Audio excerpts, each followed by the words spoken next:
ఈ భోగి మంటల్లో వేసే పేడ పిడకలకు కూడా ఒక స్టోరీ ఉంది. మీకు తెలుసుంటే భోగి ధనుర్మాసం చివరి రోజున వస్తుంది.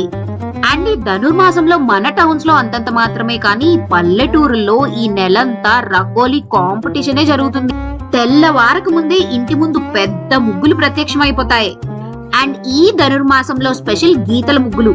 ఈ గీతల ముగ్గులో కూడా పాము ముగ్గు, తాబేలు ముగ్గు, గుమ్మడికాయ ముగ్గు, బోల్డ్ వెరైటీస్ ఉంటాయిలేండి. అండ్ వీటిలన్నిటికన్నా స్పెషల్ ముగ్గు మీద గొబ్బెమ్మ.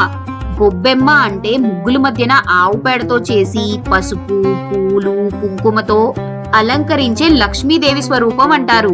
ఈ గొబ్బెమ్మల్ని నెలంతా ఎండబెట్టి ధనుర్మాసం చివరి రోజున భోగి మంటల్లో వేసేస్తారు.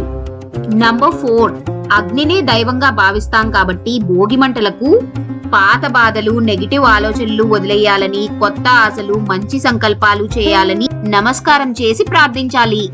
నంబర్ 5